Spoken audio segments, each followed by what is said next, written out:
凌晨他再回来，等到他收拾完之后，他躺在床上，我说我给你买了个七夕礼物，他简单看了一下，然后就放一边了。然后吧，那时候我发现了他脖子上有一块吻痕，当时我也没太激动，我想到最好，然后心平气和的去问他，我说你这脖子上这块印儿是怎么来的呀？他也没说什么，他说今天特别累了，今天不想说了，那个改天再说吧。 On a television program in China, a couple went on stage to expose the truth about their marriage. The atmosphere was tense from the very beginning. The husband began telling his story. She came home in the middle of the night. After getting herself ready, she lay down in bed. I told her I had bought her a chishi gift. She glanced at it quickly, set it aside, and didn't care at all. That's when I noticed a hickey on her neck. I asked where it came from. She only said she was too tired and would explain another day. The host, suspicious, stared at both of them and asked directly, "Are you admitting that this mark wasn't left by you, right?" The husband answered without hesitation, "I admit it, host." A few days later, a man called her. She didn't know I could hear, and she said, "I can't talk now, I'll call later," and hung up. Then I asked if that mark was from him. She admitted it. I asked for his number because I thought this man had hurt her. I wanted to confront him, not her. But her reaction was violent. The husband continued. She didn't give me the number. On the contrary, she hit me. Later, she even called the police, claiming I had assaulted her. But I had to leave quickly. I had a performance to sing at. And you, host, asked me, "Do you think this isn't more important than your show?" I answered, "I just need half an hour to put on makeup and leave, otherwise I'll be late." I just wanted her to give me his number. The husband raised his voice and declared in front of everyone. She grabbed a broom and hit me. The broom broke. In just 1 month, we had to replace 3 brooms at home. I still carry the marks to this day. The host turned to the wife, increasingly indignant. "Was it you who committed domestic violence against him?" She, cold and unrepentant, replied, "Yes." And when he pushed me back, I called 110 and said it was him who beat me. The audience was shocked, and the host, now with a raised tone, shot back. "During the marriage, did you cheat on your husband?" The woman hesitated but then spoke without any shame. "Do you mean a more serious affair or a less serious one?" In my understanding, yes, I cheated.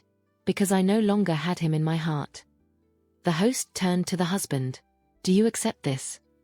And to everyone's surprise, he said, "I accept it." At that moment, the host exploded. "As a mother you failed. As a wife you failed. As a daughter-in-law you failed. And you still have the nerve to sit here with that cold face? The least one would expect is some remorse, but you are laughing and mocking as if nothing happened." He continued furiously, "And you, man, why do you still insist on staying with her?" The husband replied, visibly defeated, "Because I think she still has the will to be a good mother. My son has the right to have a good mother." The host interrupted him, almost shouting, "A good mother? What good mother? A woman who beats the father, who lies, who cheats openly, and even uses the police against her own husband? That's a good mother? Do you think a child will grow up well watching his mother humiliate and disrespect his father at home? That's not being a mother.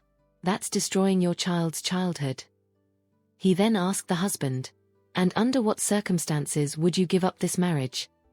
The husband replied, "If it were an irreversible mistake.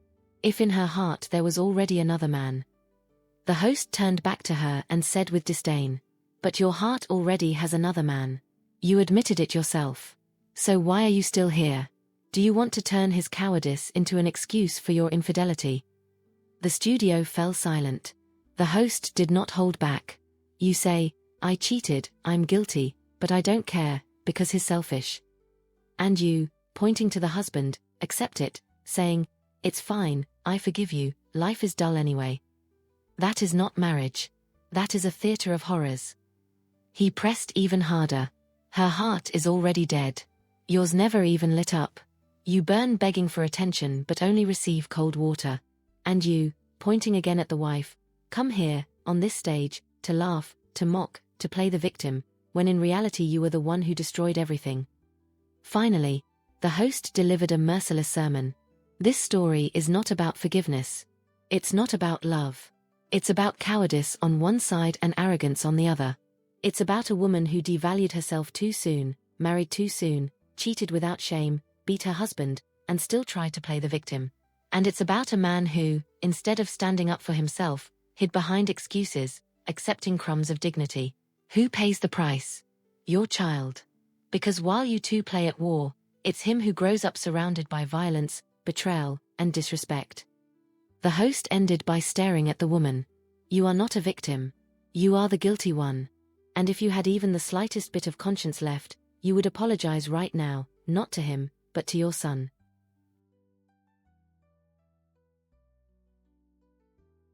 The most shocking part of this episode was not the confession of betrayal, not even the coldness of the wife, who admitted everything without showing a hint of remorse. What truly shocked everyone was the husband's reaction. He knew, he saw the evidence, he heard the phone call. He was beaten, humiliated, and deceived in front of everyone. And yet, he accepted it. The host was more outraged than the betrayed husband himself. He raised his voice, called the woman irresponsible, pointed out her mistakes, exposed her arrogance and her lack of conscience. Meanwhile, the husband sat there quietly, as if all of this was normal, as if it was acceptable to stay with someone who no longer respects him, no longer loves him, and openly declared in public that her heart already belongs to another man. And here lies the most bizarre part: being absolutely certain of a betrayal, seeing it with your own eyes, hearing it with your own ears, and still choosing to stay, not out of love, not out of forgiveness, but out of weakness. This man is clearly not motivated by the desire to give his son a good mother. That's just the excuse he repeats to justify a choice that makes no sense at all. What we are witnessing is emotional dependency, fear of being alone, fear of never finding someone else, fear of facing life without the woman who, even while destroying him, remains his emotional crutch. He prefers to live a lie, to accept crumbs of affection, and to cling to an illusion rather than face reality and have the courage to start over.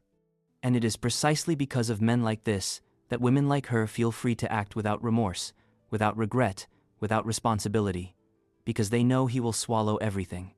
They know that no matter what they do, he will always find an excuse to stay. This is not love, this is prison, a prison built on her arrogance and his cowardice. And in the end, it is always the child who pays the price, growing up in a toxic home, surrounded by screams, lies, fights, and violence. His childhood is being sacrificed to feed the emotional dependency of a weak father and the arrogance of a mother who has already given up on the family. This case makes us reflect. How far can emotional blindness go? To what extent is someone willing to humiliate themselves just to avoid loneliness? Is it really worth staying with someone who has already made it clear that they don't love you, don't respect you, and have already given their heart to another? The harsh truth is, this is not love, it is fear, and fear has destroyed more marriages than betrayal itself. So, what do you think about this story?